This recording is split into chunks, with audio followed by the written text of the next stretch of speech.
3 days. 3 days and still no. What up, what up? My Ray, I am.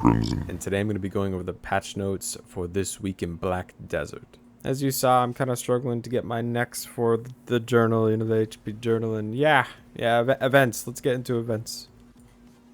The first event we have is a gift of fresh tulips. This event will be lasting until May 18th.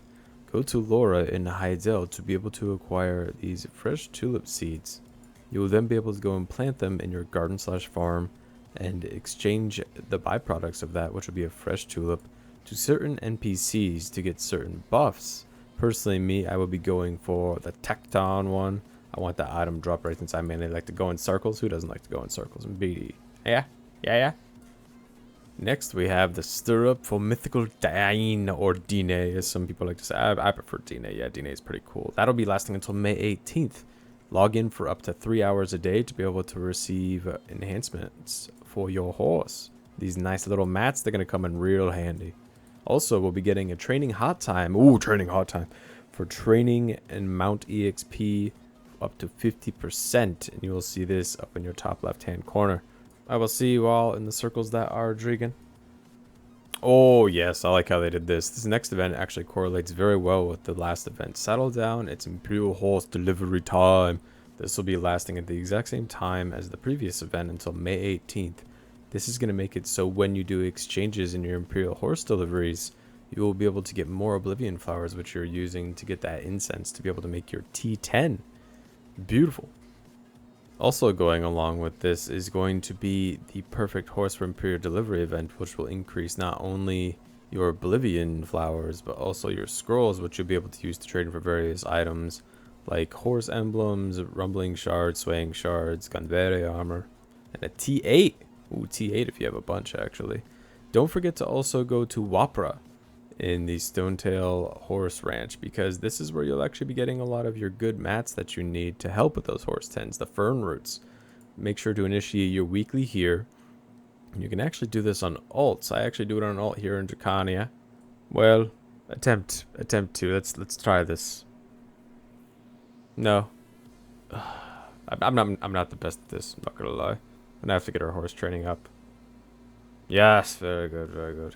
You can then turn in your quest on your other alt that was at Stormtail Horse Ranch to be able to complete the quest, and this will also unlock the daily, and you can go and repeat that. Save me, I don't want to be here no more. Grinding at main, some will just... Let's go somewhere else. Oh, we got the changes for the artifact and Lightstones. Now we're going to have an inventory for them. This will be located in your actual inventory screen. Right on the very bottom, you'll see your artifact inventory. This will allow you to store up to 30 artifacts in a very palette-esque type of way. You'll be able to store Lightstones in your inventory as well, though it won't be the base Lightstones. They will have to be the enhanced versions that actually contain stats on them. Once you transfuse them, though, you will have to be able to put them in your normal inventory. This is really nice. This is going to get rid of a lot of clutter. It'll make it so much more organizational. Get rid of wait when? Get rid of wait when? Oh, and they also did the Dura changes. Cool, no more Dura. If you guys did use a branding stone, they will be returned to you via your mail. Early graduation is here. Hell yeah, I've been waiting for early graduation. Not really. You see this Drakania? She is hella neglected. I haven't even barely touched her. Touched her that first week, and then that's it. Got a little bit of a boost, and I was like, peace. But in order to be able to complete the graduation requirements, you just simply have to have completed all the seasonal challenges and have a character that is at least level 20 to be able to do that. Simply just go to Fugar and you can accept the quest from him. And delete Fugar's timepiece.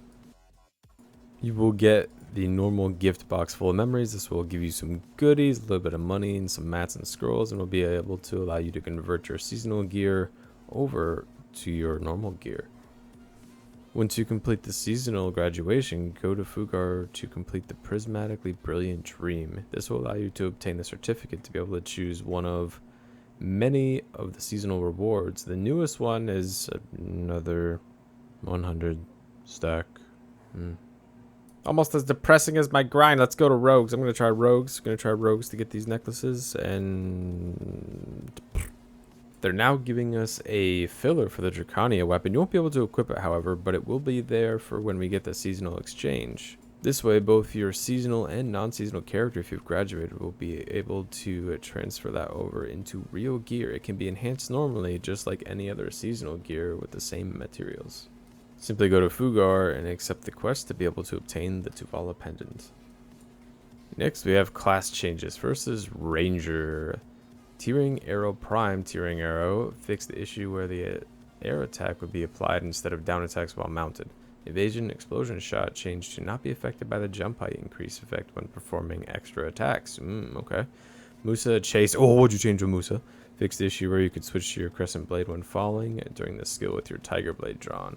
Oh, that's... yeah, that should never be a thing. Tiger Blade is just infinitely into Tiger Blade. Maywa Whirlwind Cut. Fix the issue. Damage won't be applied when used literally with your Tiger Blade drawn.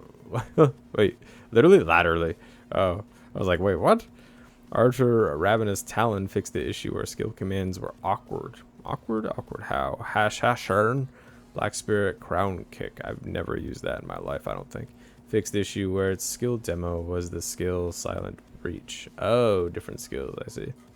Corsair. Caution Shielder Patraka. Fix the issue where your character's motions mid-air would appear awkward in location of high elevation. Fix the issue where the sounds wouldn't play properly when using guard while moving backward and awakening. I haven't played with sound in years. Drakania. Mark Thanon's Heart. Ooh, we actually did get a little something for Drakania. Fix the issue where the Prime Ascent was included in the list of skills that recover HP in the skill description. Okay. Oh, they're also giving us a little bit of a fair notice about the Dark Rifts event. Okay, let's go do some. Oh, if you guys... I need to start saving them anyway. I look at my map. There's like, well, I have 2 of them. Now we will no longer cheer for some of the lower grade blue tier accessories like Ancient Guardian Seals, Ancient Weapon Core, Blue Whale Meat, and certain mats. Okay. Laverto Weapon Bundle is good because we shouldn't be cheering for these. They're low grade items. They're blue tier. But now we will be jumping for joy with Manos Crafting Clothes. Okay, I mean, the graduation cap, understandable. Radiant Fairy Wings, I mean, it's nice to get that, so for sure. They improved the effects on certain perfumes. Ooh, Courage, Swiftness, Cow, Deep Sea. Okay, very cool. They changed descriptions. They've been doing this so much lately. They're really trying to make this simplified for newer players. That's awesome. Anything that simplifies it and makes it more straightforward, I'm down. 322 items. 322 more items. That is insane. Look at all these items they changed. Duh. It's a lot. If you happen to have the Dark Knight Rosa Cassius set, they diversified the armors to make it more customizable. You'll find those in your Heidel storage. Ooh, we got some monster changes. And Gyphon Rassia did get a buff. Oh no, it didn't get a buff. Just they changed the location of certain stone statues, and the Despair Gyphon Rassia Decimator spawn will now be more narrow for the display.